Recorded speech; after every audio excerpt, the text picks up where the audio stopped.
nós como humanos, primatas, o nosso corpo, ele de alguma forma lida com o álcool em uma dose segura ou qualquer dose de álcool é prejudicial? Apesar de ele não ter muito debate ainda para ser feito em torno dessa resposta, que a resposta é não existe dose segura de álcool. Hoje, se as pessoas passassem a beber moderado, a maior parte das empresas de álcool iria à falência. Ou seja, elas precisam dos exagerados. Elas precisam das pessoas que estão adoecendo por conta disso.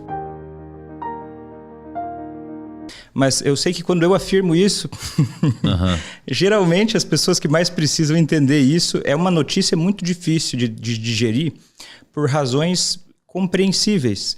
Então, por isso que quando eu comparo, por exemplo, com o impacto do tabaco, do cigarro, que hoje em dia ninguém pergunta, olha, existe dose segura de cigarro? Não é uma pergunta comum. Só o fato dessa ser uma pergunta importante e necessária já mostra que 2023 é um ano ainda que o nosso debate sobre o álcool ele é um pouco raso. E isso faz com que as pessoas... E isso a gente está num ambiente muito privilegiado, né? Que a gente tem acesso a muitas informações, tem anos de estudo sobre saúde, a mente humana. Então, a gente não pode esperar que a população geral lide com essa informação tão distoante com aquilo que foi falado ou que eles acreditaram a vida inteira sobre uma coisa tão cara e estimada quanto o álcool, de uma forma confortável. Agora, fato é que não existe dose segura de álcool. O ser humano e nenhum outro animal lida bem com o álcool.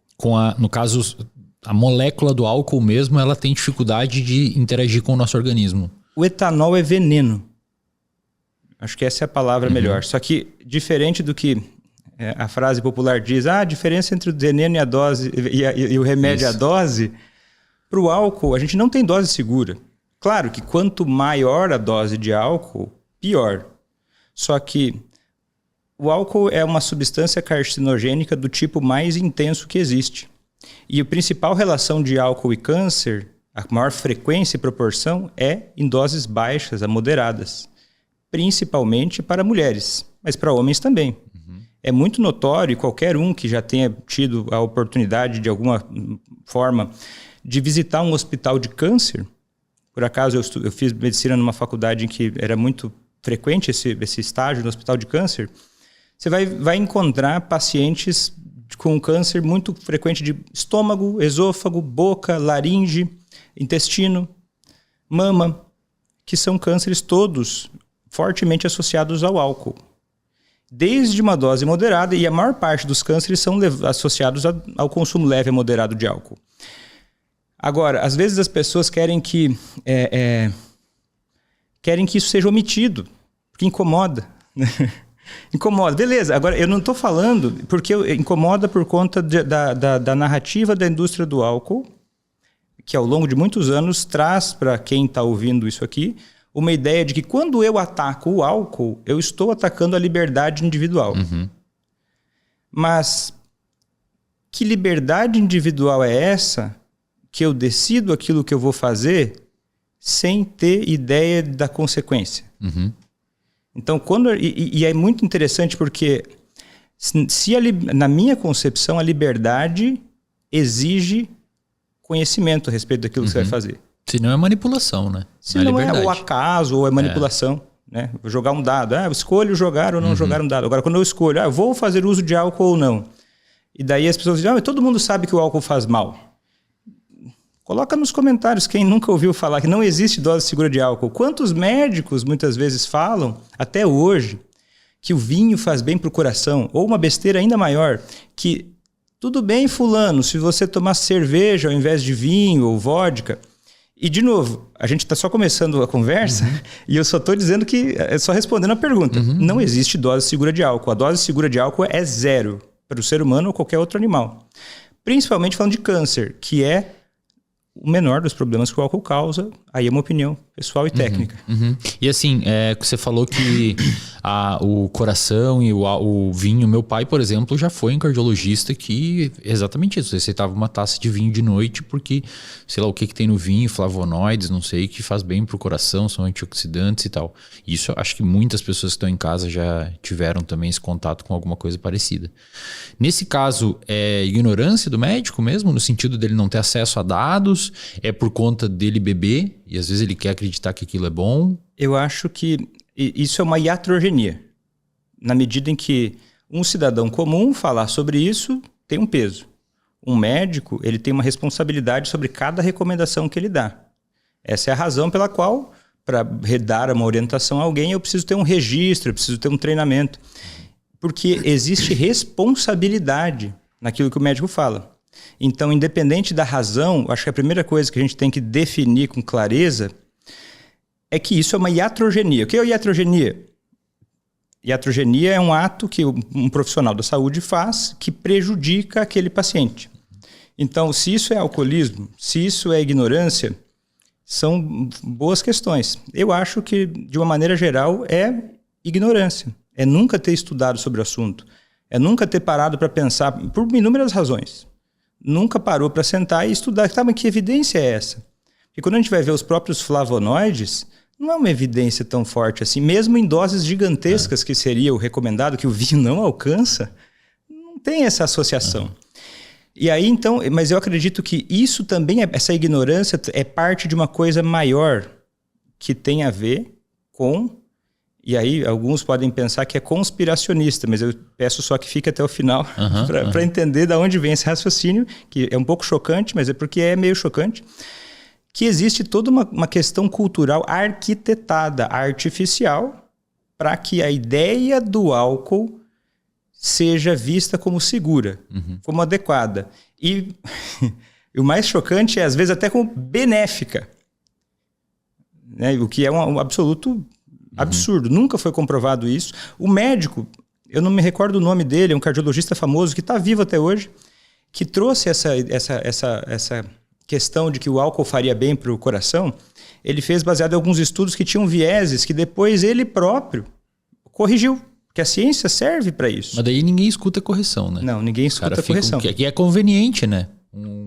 O cara aceitar que o vinho faz bem pro coração. Afinal, ele tem liberdade para tomar o vinho sem culpa. Ele acredita que vai ter liberdade para tomar o vinho sem culpa. Ele vê outras pessoas fazendo isso. Existe uma ideia de que se o cara não tomar o vinho, não tomar o álcool, ele é um idiota, é um fraco, ele não aproveita a vida. Exatamente. A gente vai chegar lá. O que você comentou, dose baixa, moderada e alta? Como que a gente poderia classificar para quem está em casa ouvindo... do ponto de vista prático, o que é uma dose baixa, moderada e alta? Tá. Existe um guideline, existem vários, mas o consenso hoje mais comum é o seguinte: 2 doses por dia para homem e 1 dose por dia para mulheres. Não todos os dias, seria uma dose de baixo risco. Na prática, seria o seguinte... Pode ser que se a pessoa toma 1 ou 2 latinhas de cerveja, homem, ou uma latinha de cerveja, mulher, a cada 15 dias, uma vez por mês, isso não traga grandes impactos. Se não fizer isso, principalmente à noite. Porque senão vai atrapalhar o sono e aí vai trazer outros impactos do sono também. Mas a gente está falando em baixo risco. Ainda assim, traz risco de câncer, principalmente, se a gente for ignorar o resto das questões. Então, isso seria o baixo risco. E existe o beber exagerado numa única situação, que é maior ou igual a 5 doses de álcool para homem e 4 para mulheres. Uma dose, nesse caso, seria uma lata de cerveja, por exemplo? Uma lata de cerveja com 350 ml de cerveja, uma taça de vinho, 120 ml de vinho, 40, 50 ml de destilado. Isso seria equivalente a 1 dose. Então, quando fala, fulano bebe cachaça, ele é mais grave do que quem bebe cerveja. Não, 1 dose de cachaça... é a mesma coisa de álcool, a mesma quantidade de álcool que uma lata de cerveja. E sabe o que é interessante? Eu acho chocante que as embalagens da bebida não informem quanto é uma dose. É meio chocante isso. Se você pensar que existe uma dose de baixo risco, que é importante que as pessoas saibam. Parece um segredo. Uhum. Até mesmo médicos não têm dificuldade de acessar essas informações. Uhum. Quando eu trouxe aqueles dados para a aula do RD, são dados públicos, mas de alguma forma parecem muito difíceis de encontrar e deveriam estar presentes em todo canto. Tem países que têm rótulos informando, olha, essa garrafa contém tantas doses de álcool. Para a pessoa ter uma ideia, pelo menos saber quantas doses aquilo representa. Aí você acha às vezes um latão de cerveja. É mais que uma dose de álcool. No caso, um latão de 1000 ml, aqueles europeus que tem. Já 3 doses de álcool. Perfeito. Então, e é feito para a pessoa beber muitas vezes de uma vez só. Isso. Tem gente que olha para uma six-pack de Heineken, né, 6 long necks, e pensa, isso parece uma dose. Então, é chocante que isso não seja tão explícito. Inclusive, já tem até briga na União Europeia, ou foi o começo de 2023 ou final de 2022, foi recente, em que, se eu não me engano, foi a Irlanda que queria colocar um rótulo na bebida alcoólica, toda a bebida alcoólica do país, queriam fazer uma regulamentação, uma política pública, para dizer, olha, o álcool não faz bem à saúde, não é uma bebida saudável. Só isso. O impacto que a gente tem científico, a gente pode até discutir, é baixo, mas é minimamente assim, vamos falar um pouco mais às claras. Tem alguns países que têm é regulamentado, não chega lá um produto que não tenha, por exemplo, um aviso, olha, mulheres grávidas não podem beber, não bebe, dirija. Isso é o mínimo e nem tem tanto impacto. Que tem na carteira de cigarro, algumas coisas assim, esse bem produto menos. causa câncer. Mas só que nem isso, né? É só avisar. O debate que existe sobre isso em relação ao álcool, por alguma razão, diz que com álcool não pode fazer isso, porque seria manipular as pessoas. Com cigarro pode. Mas o álcool é tudo diferente. E aí o que acontece? Esse país, se não me engano foi a Irlanda, queria instituir rótulo das bebidas, um pouco mais de informações bem básicas.